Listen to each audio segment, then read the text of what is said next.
Okay, I think we're going to start, and people will join after the introduction.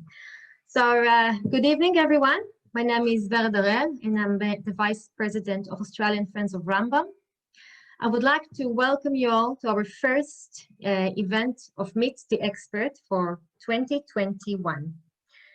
This year, we'll resume our curriculum with more programs designed to help improving community health during these challenging times. Now, on behalf of the board, we are delighted to introduce our co-host and partner, AUSiMED. I would like to thank our friends as well and supporters, Dr. Dani Lam from Mizrahi, Miri Ordan from the National Council of Jewish Women, the Jewish Folk Center, Miriam Cyber from Global Victoria and Israel-Australia Chamber of Commerce, and thank you again to our speakers. Now, please, all of you stay muted through this webinar. We will have time for question and answer at the end of this webinar. And during this presentation, please post it either on Q&A or in the chat box. So thank you very much for that. Anthony Cohen is the chairman of AUSiMED. He is a globally focused commercial senior in a globally focused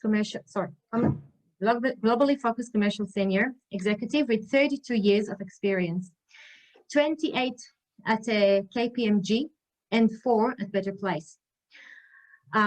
Australia followed by a decade in portfolio of executive, non-executive and not-for-profit roles. So please welcome Anthony.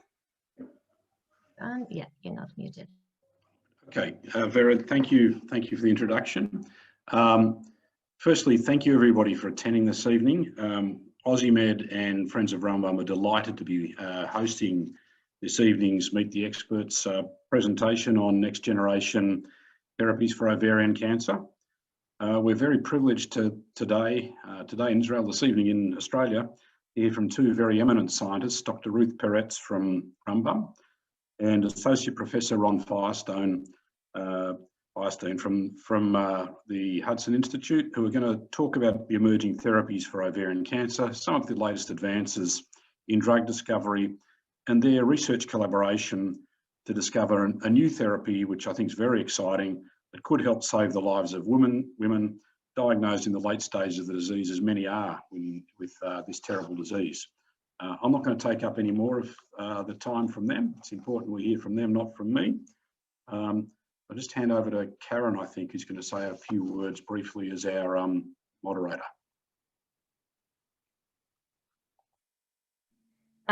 So thank you. Dr. Karen Chuva is the Senior Program Manager at AUSiMED and our moderator for tonight.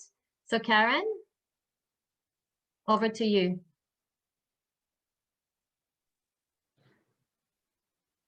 Thank you, Vered. So as Vered said earlier during this presentation, if you have questions, and we hope you do, please put them in the Q&A box or in the chat box, and we'll present those questions to the speakers at the end.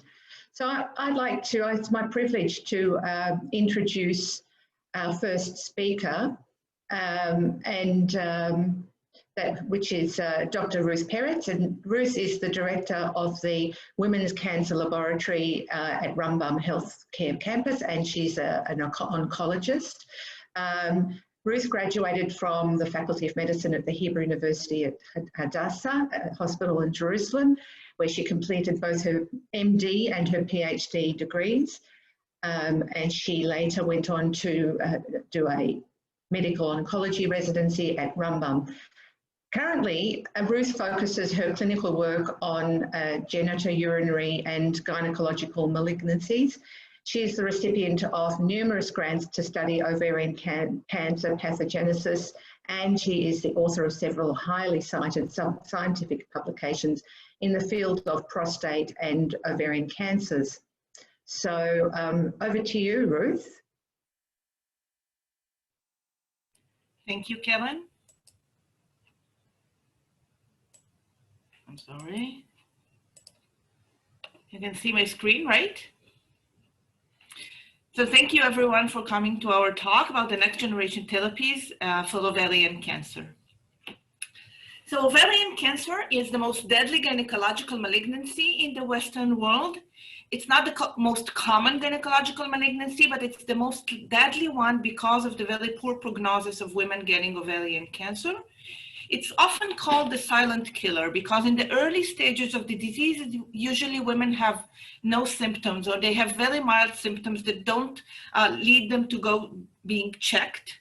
And by the time they do feel something and they go to the doctor and they're diagnosed with ovarian cancer, usually the disease is already widespread. And in fact, even if a woman is aware of her risk of getting ovarian cancer and she wants to get regularly checked to diagnose it early, there's no way to diagnose the disease early. So there is basically nothing she can do to get an early diagnosis. And this is what happens. So if a woman is diagnosed at the stage 1 or 2 ovarian cancer, when it's still only in the ovary or only in the pelvis, actually her chances of being cured are quite high, somewhere in between 70 and 90%. But unfortunately, 75% of women are diagnosed at stage 3 and 4, where the disease is already widespread, and then her chances of cure are actually very slim. When I talk about ovarian cancer, it's important to understand that ovarian cancer is not one disease. There are several subtypes of ovarian cancer. Throughout this talk, I will talk about this subtype. It's called high-grade serous ovarian cancer. Actually, that's the most common subtype of ovarian cancer, and about 75% of cancers are actually this one. And just to show you where this is all located in a woman's body, so this is where the female genital tract is. You can see here the vagina, which is the connection to the outer part of the body. And you can see here the cervix and the uterus, and out of the uterus comes those two tubes that look like hands coming out of the uterus. They are called the fallopian tubes. And at the end of the fallopian tubes, there are finger-like projections that sit on top of the ovary. And just to show you a larger magnification, this is again the female genital tract, and you can see here the ovary, and once a month when ovulation occurs, an egg that has matured comes out of the ovary, and when it comes out of the ovary, it immediately finds itself inside the fallopian tube, inside those finger-like projections that sit on top of the ovary, and it goes into the fallopian tube and transfers through the fallopian tube towards the uterus. And in the fallopian tube, it either meets a sperm, and then an embryo occurs, and this embryo implants in the uterus, and 9 months later, we have a baby. Or the egg doesn't meet a sperm, and then eventually it comes out in menstruation. And one important thing to understand is what we discovered in the recent decade, that serous ovarian cancer, the type I'm going to talk about, the most common subtype of ovarian cancer, actually is not ovarian cancer. It doesn't start in the ovary. It actually starts in the fallopian tube, which is very close to the ovary. Because tumors are usually diagnosed at a very advanced stage, where they are very big, it was very difficult to define where they started from. But now we know that mostly they start in the fallopian tube, and they are in very early stages of cancer forming, they shed from the fallopian tube and onto the ovary. The ovary is a very nourishing environment. So the tumor grows there, and from there spreads to the entire body. And this is important for the targeted therapy that we're going to talk about later, so please remember this. So what happens when a woman is diagnosed with ovarian cancer? When a woman is diagnosed with ovarian cancer, most women will have chemotherapy and surgery. They will either first have chemotherapy and then surgery, or the other way around, surgery and chemotherapy. But anyway, they will have both. And after these, they will get a little more chemotherapy. And for most of them, after this session of chemotherapy and surgery, they will no longer have any evidence of disease. If we do blood tests, or if we do a CT or a PET CT, we no longer see ovarian cancer. And if a woman was diagnosed at an early stage, indeed here it ends. Mostly after this complete response, she goes on to live her normal life. Unfortunately, for most women who are diagnosed at an advanced stage, the cancer will eventually return after about 2 years. And when the cancer returns, We give chemotherapy again, and again she has chances of responding, but this time less of the women respond, and the response is not as good as last time. So either cancer completely disappears or it just partially disappears. And again, the disease will recur. At every recurrence, it occurs after a shorter and shorter period. And we again give chemotherapy, but every recurrence, the chemotherapy helps a smaller percent of women. And the response to chemotherapy is not as good until at some point, chemotherapy no longer helps. And when chemotherapy doesn't help ovarian cancer patients, unfortunately, we have very little to offer them. All these treatments are been given since the 90s. Nothing much has changed since then.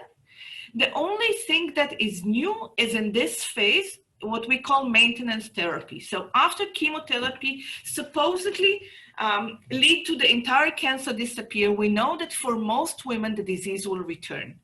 So we try to give them treatments here after completion of chemotherapy to avoid the recurrence of the disease. And we try to give treatments that are not as toxic as chemotherapy. They don't have as many side effects, that women can live with those treatments for a prolonged period of time. So what is chemotherapy? Chemotherapy is still what we give most patients with cancer.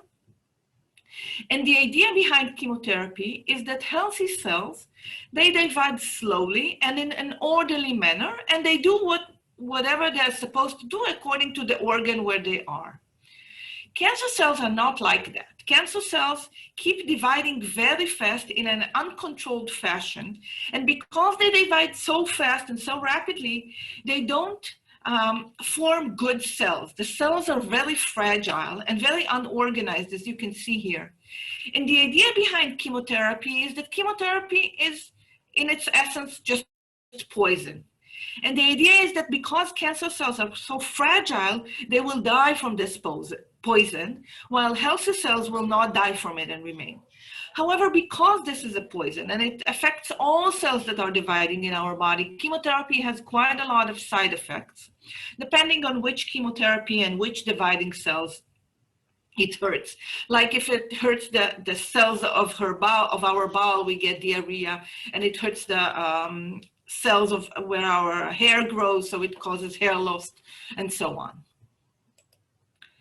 Newer cancer drugs are, at the bottom line, divided into two types of cancer drugs that are developed nowadays. One is immunotherapy and one is targeted therapy, and I will detail each one of them. The idea behind immunotherapy, and immunotherapy is really taking more and more place in cancer therapy in recent years, is to set the immune system so the immune system will attack its cancer. Because cancer cells divide so rapidly, they are malfunctioning, they are not normal, and the immune cells are supposed to recognize them as foreign and attack them. Unfortunately, cancer cells are smart and then devise all kinds of mechanisms to be able to avoid the immune systems. This is at the bottom line why patients get cancer, because the immune system doesn't get rid of it in time. The idea behind immunotherapy is to resensitize the immune system so it will be able to recognize cancer cells and attack them and get rid of the cancer. And really those drugs that sensitize the immune system to recognize cancer are now believed to be the revolution of cancer treatment in the 21st century. It's such a big revolution in cancer treatment that the discoverers of how the cancers avoid the immune system won the Nobel Prize in Medicine in 2018. And why this is such a revolution is because in the few patients that immunotherapy actually helps, it helps for a very long time. So it can end years and years to the lives of those patients. But the problem with immunotherapy is that not all patients respond. In fact, just few of the patients that are treated respond. And in the field of ovarian cancer, immunotherapy is not so effective. So while in other diseases like in renal cell cancer and in melanoma and in lung cancer, immunotherapy gets more and more to be standard of care treatment, in ovarian cancer, no method of immunotherapy has been approved until now, mostly because lack of efficacy. So what do which new treatments do we have in ovarian cancer? So the new treatments that we have in ovarian cancer are targeted therapies.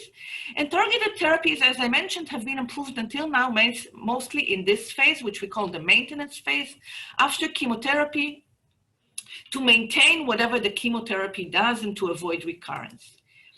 The idea behind targeted therapies is to recognize which processes happen in cancer cells that drive those cancer cells to proliferate and grow, and to be able to detect those processes that help cancer cells grow and do not happen in normal cells. So if we attack these processes, cancer cells will die, normal cells will not be affected. And if we do that, we can have an effective cancer therapy and very little side effects because normal cells are not affected. So there are two types of targeted therapies that have been approved in the last 15 years for ovarian cancer. The first one is based on the idea of inhibition of angiogenesis. The idea behind this process is when tumor cells grow and proliferate and there are more and more cells, they need more and more oxygen and more food to stay alive. And as the tumor grows, it gets further away from blood vessels and it doesn't get enough oxygen and it doesn't get enough nutrients as it needs to. So what cancer cells know how to do, and which normal cells don't know how to do, is to secrete all kinds of mediators that go to the blood vessels and attract the blood vessels to start and grow towards the tumor. I think that doesn't happen in our normal body. In our normal body, very rarely new blood vessels form in an adult. So the process of blood vessels sprouting and going towards the tumor is called angiogenesis. The first drug that was approved for ovarian cancer in our century is a drug called Avastin or bevacizumab. And the idea behind bevacizumab is that it targets those proteins that are called VEGF. VEGF are small molecules that are secreted from tumors and they go to blood vessels and the cells of the blood vessels recognize them. And as a response to getting them, they start to grow towards the tumor. If we treat women with Avastin or bevacizumab, it removes this VEGF from the tumor. The VEGF doesn't get to the blood vessels. The blood vessels don't grow towards the tumor. And at the bottom line, it just suffocates the tumor because it doesn't get the oxygen it needs. So this is one type of targeted therapy that was approved in recent years for ovarian cancer. The second type of therapy that was approved for ovarian cancer is a family of drugs that are called PARP inhibitors. The idea behind PARP inhibitors is that when cancer cells divide, they divide very fast in an uncontrolled manner, and very often they try to divide it. And when a damage appears in the DNA when it's tried to divide, there are enzymes called PARPs. And what the PARPs do is they fix the DNA damage. And now the DNA is again normal, and the cell can continue to proliferate and divide its DNA, divide the cells, and grow. If you treat cancer cells with PARP inhibitors, the cells can no longer fix the damage in DNA, and they recognize that something awful happened there. The DNA is completely damaged, and the cancer cells just recognize this DNA damage and go ahead and die. In normal cells, there are other mechanisms to fix DNA damage. DNA damage doesn't happen as often, but when it does happen, it's fixed through other mechanisms. So PARPs don't play such a major role. So when we treat with PARP inhibitors, it doesn't significantly affect normal cells. And this is why these drugs have relatively little side effects. And they have been approved in recent years as maintenance therapy for ovarian cancer, and now many women with ovarian cancer routinely get PARP inhibitors. But the problem is that these are just two drugs that were discovered and approved in our century, which is very little. And although they were approved, the progress in prolonging lives of women with ovarian cancer is very slow, and still most women die from their disease. So there's a great need to design novel such therapies that can attack ovarian cancer while sparing normal cells. And a lot of the research effort, including the research effort that is done by Ron and me, is by finding which proteins are unique to cancer cells and have no role in normal cells, and try to design molecules or drugs that can attack those proteins and by that kill cancer cells. So one such protein is a protein called Paxate, which my lab has worked on for several years now. If you remember, I told you before that ovarian cancer actually doesn't start from the ovary, it starts from the fallopian tube. And the fallopian tube has this protein called Paxate. It's expressed there, and it's very important for embryonic development of the fallopian tube.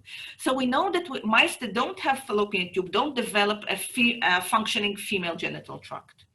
In the adult, Paxate is still there in the fallopian tube, but it doesn't play much of a role. But when those normal fallopian tube cells turn into cancer, Paxate is still there. And in fact, if you look for Paxate, you can find it in about 100% of ovarian cancer tumors. And we use that fact. So in the clinic, if a woman has a tumor in her pelvis, and we want to know if this is a gynecological cancer or it's a cancer from any other part of the body that just metastasized to the pelvis, we look for Paxate. We do a stain for Paxate, just like you can see here. And if it's positive for Paxate, it's likely a gynecological malignancy. While if it's negative for Paxate, it likely came from a different organ and just metastasized there. So when I started to work on this, I was very surprised to understand that Paxate is expressed in 100% of cancer. And the reason of ovarian cancer, and the reason why I was surprised is because everybody knows nowadays that cancer cells are just a mess. They lose all kinds of genes and all kinds of proteins just randomly.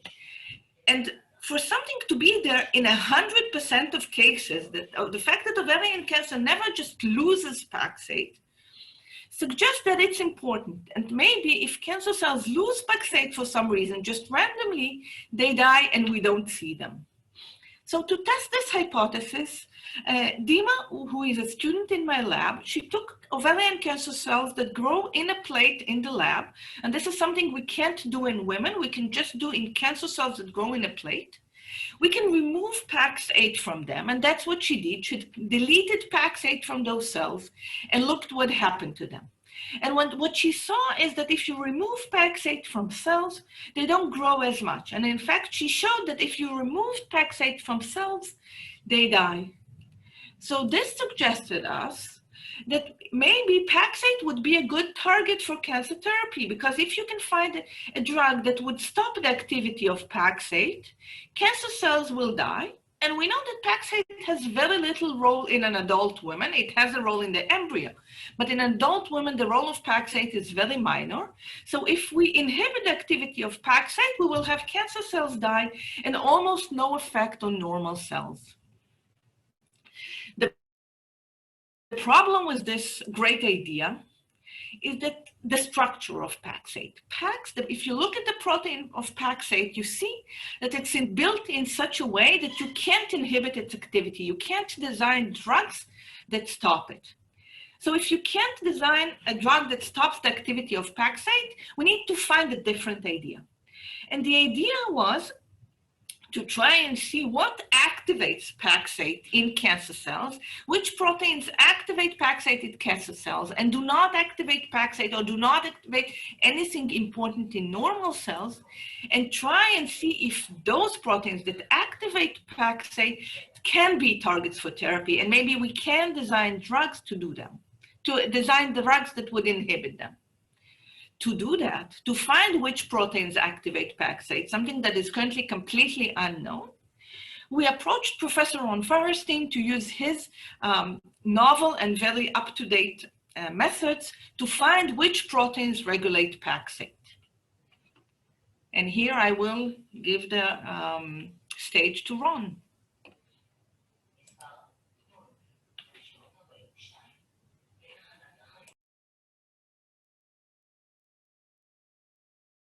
You need to unmute yourself, Karen. Can you hear me now? Okay, thank you, Ruth. That was fascinating and very exciting, all of those findings. And I'd like to now introduce Associate Professor Ron Feierstein. Ron is a physician scientist at the Hudson Institute of Medical Research in Melbourne, and he's the head of the Cancer Centre and head of research at the Hudson Monash Paediatric Precision Medicine Program. Ron's research focuses on using state-of-the-art genetic technologies to identify new cancer targets. His scientific work has resulted in peer-reviewed, high-impact publications, as well as 7 patents. And Ron is now going to speak about the latest advances in drug discovery. So thank you, Ron. Over to you. Great. Thank you very much, Karen. And I will try not to spend too much time on the introduction. I think Dr. Perez covered this very well. But I think going back to what we know about cancer now, obviously, we have learned a lot about how cancer develops and really how difficult it is to treat cancer. So this is just a chart to exemplify this real difficulty in terms of the resources that have been spent, $500 billion really over the last 30 years. And you can see since Nixon declared this war on cancer in the 70s, really haven't made that much difference compared to other diseases like heart disease, hypertension, and others. So one of the reasons for that is essentially that the cancer drugs that we're using today are in general ineffective. And you can see here from this demographical chart, looking at clinical trial failures across different medical indications, you can see that the vast majority of cancer drugs in the clinic will fail at a certain part of clinical trial testing. And that really represents both lost opportunity for patients who are entering into these trials, and also significant losses in resources.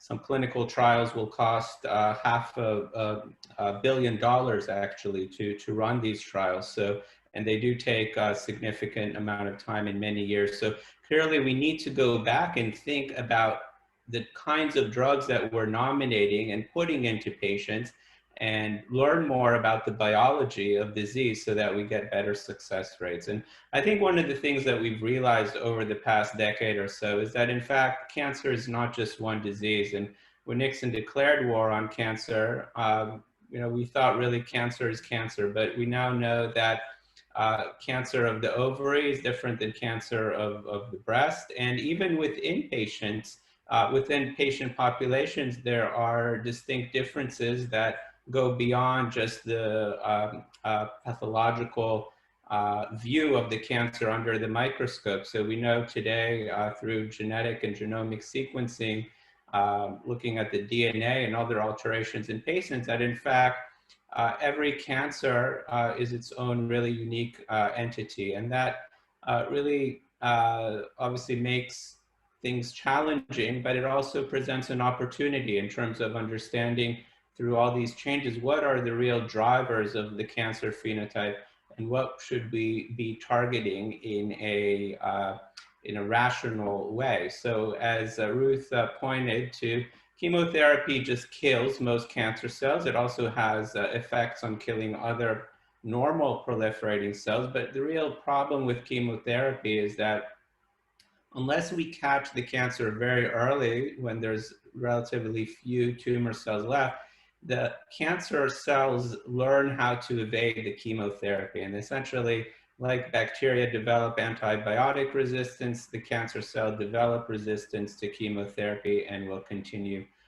to grow out. And we're limited by the amount of chemotherapy we can give because of its poisonous effects on the normal tissues in our body. So we essentially then the patient can no longer respond to the chemotherapy levels that are tolerated. And aside from the limited response in patients, we also know that chemotherapies themselves, they do have long-term sequelae. For example, radiation therapy, particularly in the brain, but also to other organs, can cause significant damage to the normal tissue, and that can translate into in children in stunted growth, but also in the brain and cognitive impairment in patients who have received such treatments. So the premise behind precision medicine is really that we target cancer to its Achilles heel, to its genetic driver that is important for the phenotypes of cancer, namely the unchecked growth, the invasion, the metastatic properties of cancer.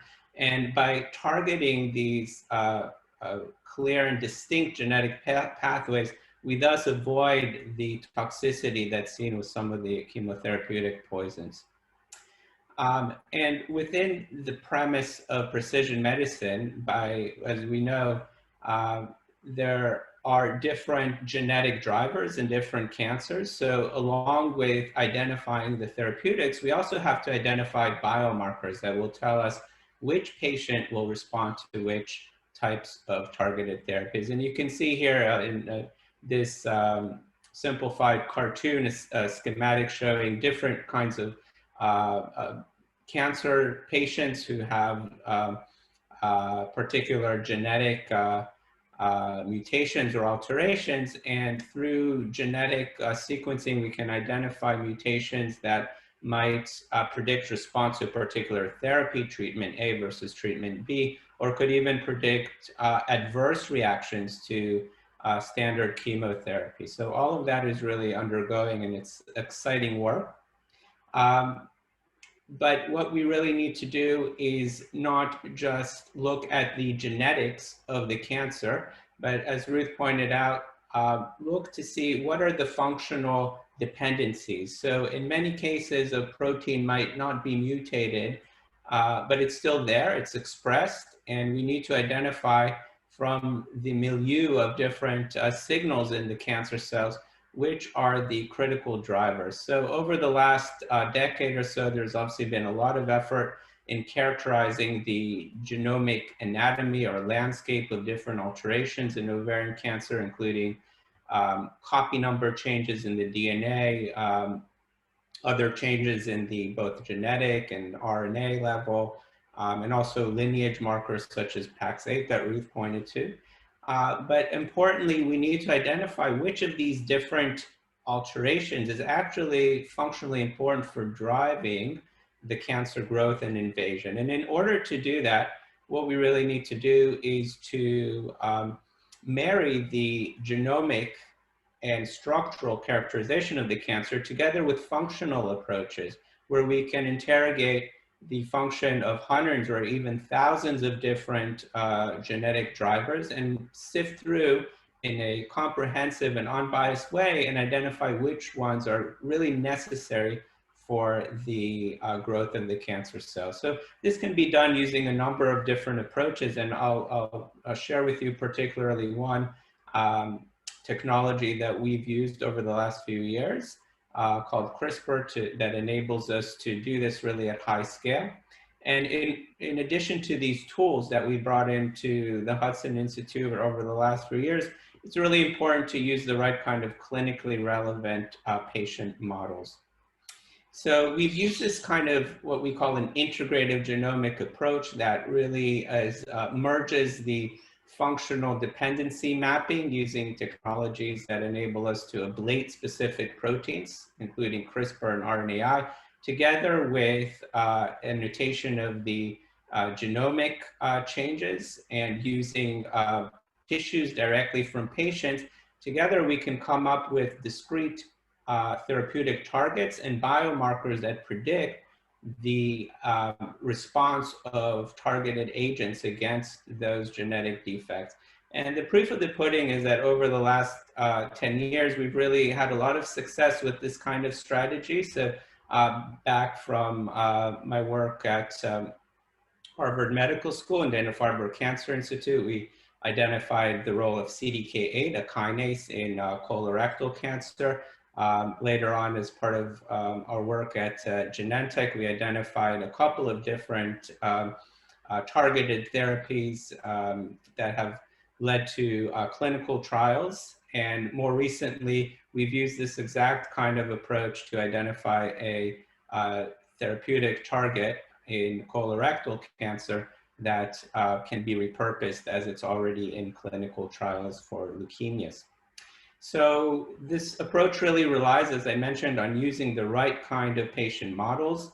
Obviously, Dr. Peretz has a very good access to patient materials to generate these models, and we do so as well at the Hudson Institute. We have a very streamlined biobanking process where we can generate and characterize patient models that then go into what we call our living biobank. So this living biobank essentially is a repository of each patient's model that can be essentially resurrected at any given time, and we can interrogate different drug or genetic sensitivities. So as I mentioned, the strength behind this approach is really to personalize the treatment for cancer by using each patient's specific patient avatar model. We can begin to screen them for drug sensitivities or genetic effects and match which patient responds to which particular inhibitor. But one of the things that we've realized in the last 5 years going through these approaches, while there's really a lot of excitement around the premise of precision medicine, the fact remains that only a small minority of patients actually harbor these actionable genetic mutations that currently predict their response to therapy. So this really, I think, underscores the fact that we need to go beyond these beyond these specific genetic mutations and perform and employ unbiased approaches to identify these functional dependencies so that we can really do more for these, for the majority of patients who really have no treatment options. And that really gets into a very exciting and new technology that some of you may have heard of, which is the CRISPR-Cas9 tool. So CRISPR-Cas9 was awarded the Nobel Prize to Emmanuel Charpentier and Jennifer Doudna in October 2020. And since its discovery to the time of Nobel Prize, it's only been less than a decade. And I think that really speaks to the power of the technology and its embrace and importance across a number of different fields. So just to introduce a little bit about this very important discovery, CRISPR stands for the clustered regularly interspaced short palindromic repeats. And that's obviously a mouthful, but what this system is, it's a naturally occurring antiviral defense system that occurs that exists in bacteria. And it's composed of two main compartments. One, a endonuclease protein, a protein that can cut DNA. And the other part of it is a RNA molecule that guides the cutting protein to the correct sequence on DNA. So how can we use this for cancer biology? So one of the most important discoveries that was made is that while this system is known to exist in bacteria, we can actually employ it or repurpose it in the context of human cells. So we can take this Cas9 cutting protein, pair it with a guide RNA targeting different genes in human cancer cells, and essentially ablate those genes, so knock them out, and see what the function is on the growth of those cancer cells. So we can do that one gene at a time. We can do that across the entire genome, looking at all 20,000 genes that exist in our genome. And in that way, comprehensively begin to identify which genes are important for the growth of cancer cells. The other way that we use this technology is for pinpoint insertion of elements, or we can actually use CRISPR-Cas9 to correct mutations in cancer cells and identify the importance of specific mutations. So that's another use. But for this particular project with the Peretz Lab, we're using it in two ways. The first way is in the context of Paxate. We're generating a reporter that can tell us where that can essentially tell us the expression of Paxate in the ovarian cancer cells and how we can regulate the expression of Paxate. So essentially the way we do that is by targeting the CRISPR-Cas9 protein to the Paxate locus and then inserting a green fluorescent protein. And that's a well-described technique over the last few years, and one that we've used in different cancer cell lines to essentially generate these reporter cells that can tell us whether a particular gene or protein like Paxate is on or off by the expression of the green fluorescent protein. So in the next step of the project, what we do is we use a whole genome library that contains the entire, essentially contains guide RNAs, which is what targets the molecular scissors to individual genes that target every single gene in the genome. So this is a library of about 80,000 different guide RNAs with about 4 guide RNAs targeting per gene. And we can, using sophisticated computational tools and large-scale cell bioreactor growth assays, we can essentially conduct a whole genome CRISPR screen in ovarian cancer cells that have this Paxate reporter, and then begin to identify which genes are important for the expression of Paxate, and likewise, which of those genes are important for the proliferation of the cancer cells. So by using this kind of approach, we can identify regulators of Paxate, which are not just important for the growth of cancer cell, but also importantly are going to be therapeutically targetable. So we'll be looking for genes that have enzymatic pockets. We'll be working with structural and medicinal chemists to essentially nominate from these targets which ones are going to be most efficiently translated into a drug discovery and development project. So my own experience at Genentech, which is a large biotechnology company, is that really you need this kind of multidisciplinary team-based approach to go from the target identification to drug discovery. So what Ruth and I are really working with is really a complementary program using Ruth's expertise in ovarian cancer biology and modeling and lineage tracing, together with our laboratories and our resources in the CRISPR-Cas9 and functional genomic technology, in order to bring this project to fruition. I think one of the exciting elements of this project is really the ability for us to cross-pollinate in terms of our resources and know-how, and to really train people across both sites in both the technologies and the biology of the disease that we're studying.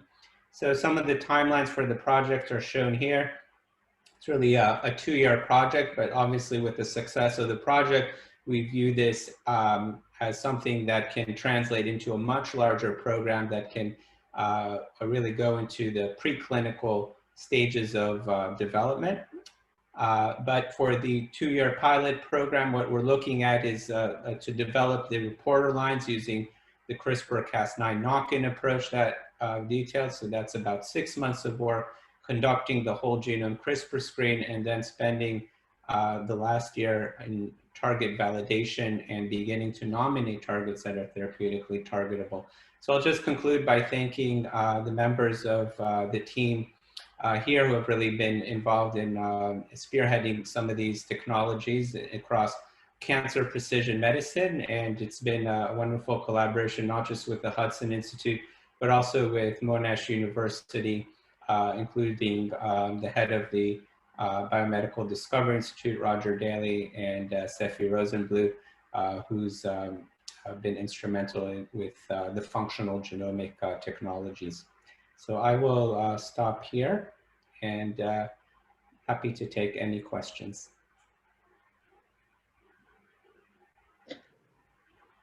Thank you very much, Ron.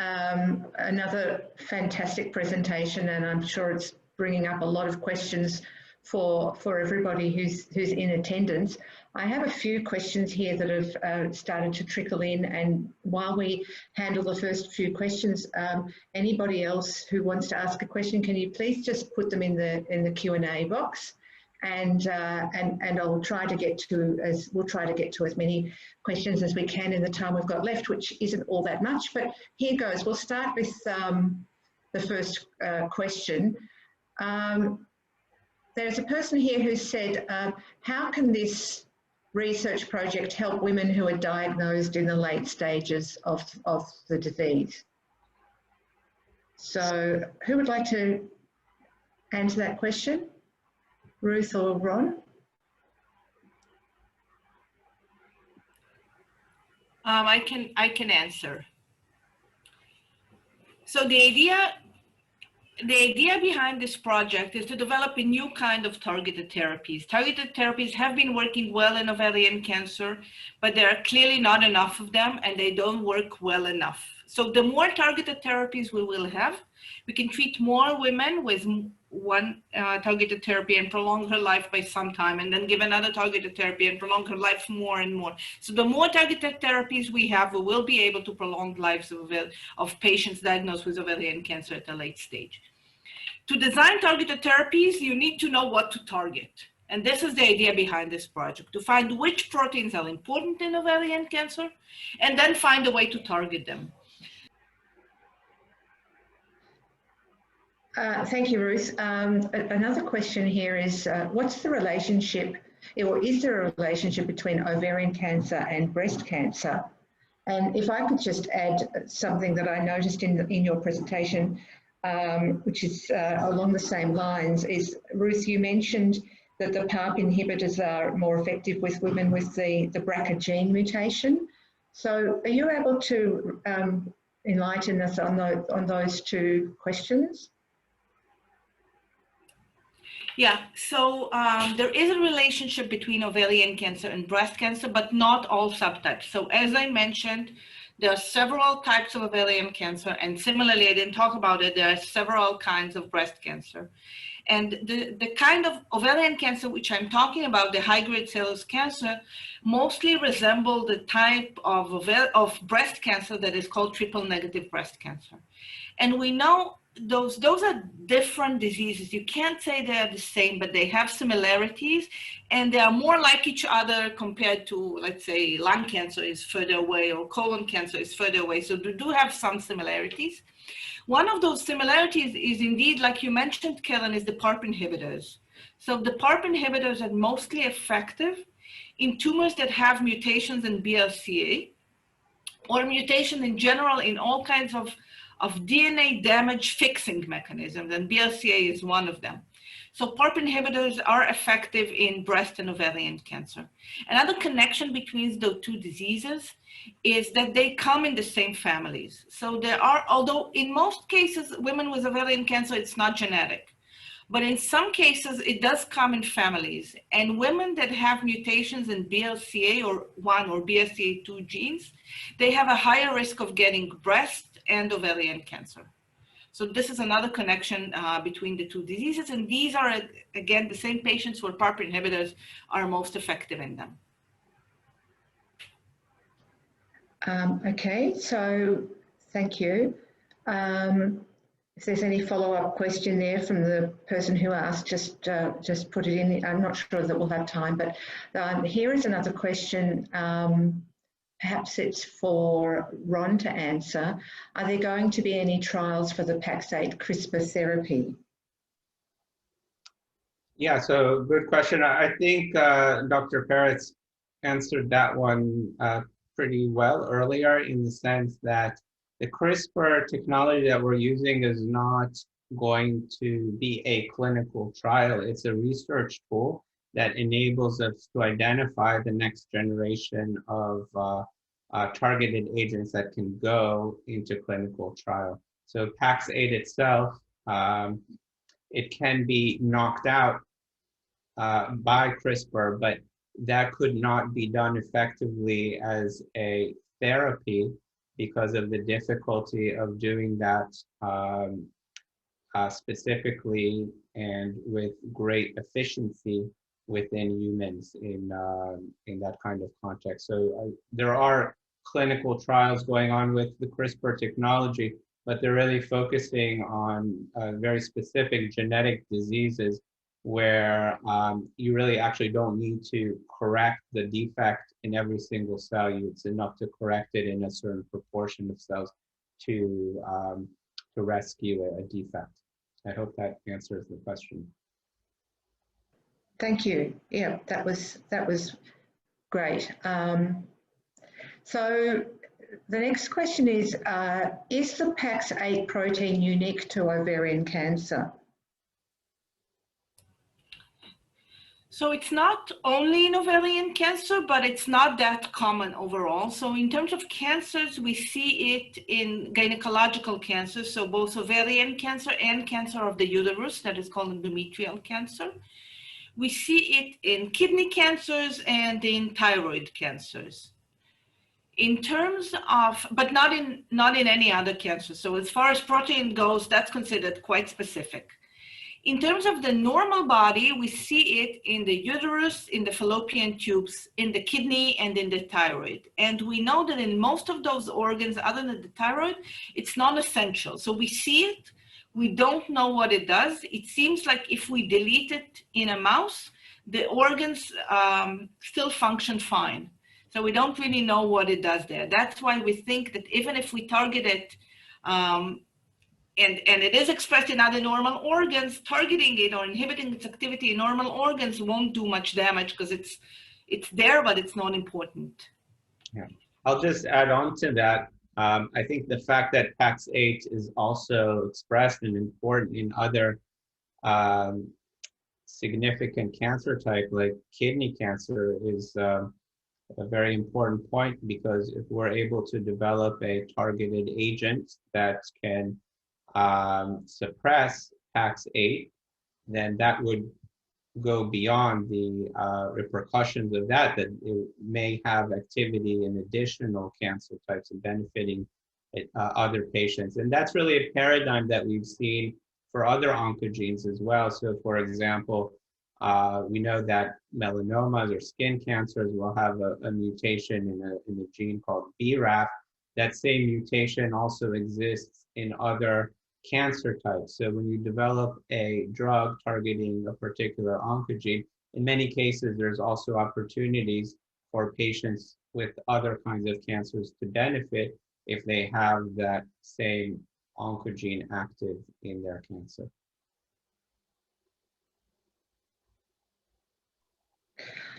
So I'll go, thank you very much, and I'll go on to the next question. A few people have asked the same question in different ways. So this question is about early diagnosis and, you know, what is happening in research to find tests for early diagnosis. That's one part of the question. And how much research is focused on developing tests for early detection and treatment? So I will answer that. A lot of research is put on early diagnosis. Clearly, early diagnosis is very, very important because it allows us to diagnose women at a stage where the cancer is still curable. So it's very, very important, and a lot of money is put on it, a lot of money, a lot of effort. Currently, there's nothing. So at the moment, what women do is to diagnose ovarian cancer early is they get a yearly ultrasound by their gynecologist to see if they can find something, and they do a blood test called CA-125. Women that have a high risk of getting ovarian cancer because either they have the BRCA gene mutation or a lot of women in their family had ovarian cancer, so they're afraid of this, they do a yearly blood test and ultrasound. The problem is that we know that these tests are not good enough. There was a huge study in the UK where they took 2 million women and they did yearly ultrasound and blood tests for these women, and they showed, or they didn't do it, and they showed that women that have the yearly test, their lives are not saved. We don't have less lives lost to ovarian cancer because of those tests. So we do them because we have nothing better, but they're not good enough.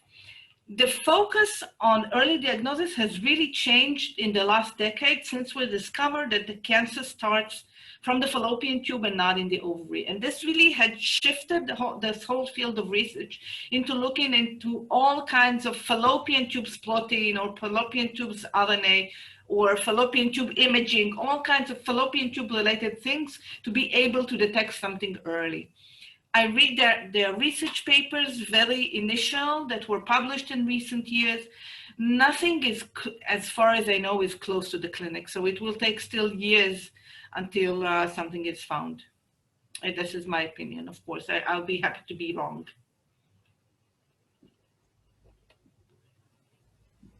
Okay. So here we have, thank you again. Here we have the next question is, given the slow take-up of new therapies and changes in treatment over the last 30 years, what does the panel believe is the most exciting or game-changing treatment that shows promise in prolonging life?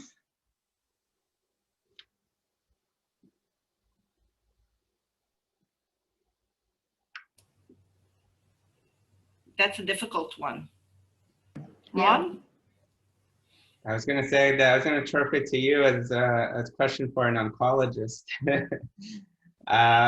You know, my sense is that there isn't really anything right now that's game-changing for ovarian cancer. I think, you know, it hasn't really benefited from immunotherapy as other cancers such as bladder or melanoma and lung cancer have. So, you know, I'll let Ruth maybe, if you can let us know if there's something in clinical trial that you've seen that you're excited about.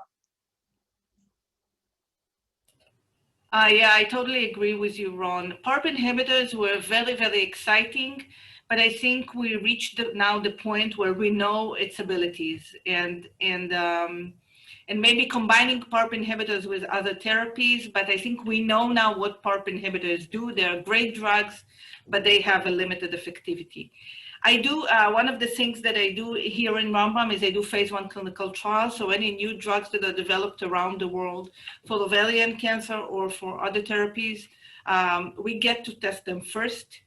I must say it's a disappointing field. We have much more success in other fields like lung cancer, melanoma. There's nothing that I can pinpoint that I think is going to be the next stage of ovarian cancer and treatment. And I think that makes the work, the kind of work that we do, discovering the things that will be in clinical trials, not tomorrow, but in 10 years from now, really has a lot of promise and a lot of place to be able to prolong patient life.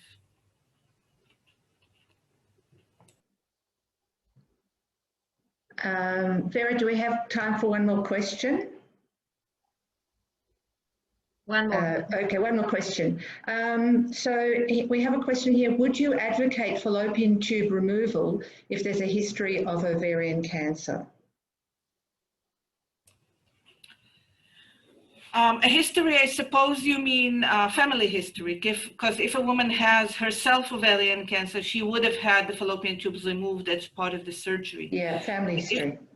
Yeah, but yes, the recommendation today would be a woman that has a family history of breast or ovarian cancer. The recommendation is to have the BRCA gene tested. And if she is indeed a carrier of a BRCA mutation, our recommendation is to have the ovaries and fallopian tubes removed after the woman is done with childbearing and before the age of 40. At the moment, that's the only way to save lives of women diagnosed with, of women at high risk of getting ovarian cancer, because there's no way really to have early detection. So this surgery is highly recommended and is done early. Currently, the recommendation is not to remove only the fallopian tubes, but also the ovaries, because we can't say, although most physicians and scientists today believe that most ovarian cancer starts from the fallopian tube, we can't say for 100% that they don't start from the ovary. And that's why the recommendation today is to have both removed, the fallopian tubes and the ovary. Okay, so thank you very much, and that was a really terrific Q&A session. I'll hand back over to Verit. Thank you, Karen. I would like to thank you all for joining us. Special thanks for our co-host from AUSiMED, Dr. Karen Tshuva and Anthony Cohen. Thank you so much. And thank you for our wonderful speaker, Dr. Ruth Peretz. It's the second time that you are lecturing for us, so thank you so much for coming on board, and Professor Ron Feierstein, and to our moderator, Dr. Karen Tshuva, and thank you for our supporters, Mizrahi, the National Council of Jewish Women, the Jewish Folk Center, Global Victoria, and Israel Australia Chamber of Commerce. And please stay tuned for our next Meet the Experts, so you can subscribe and follow us. So again, have a good evening, everyone.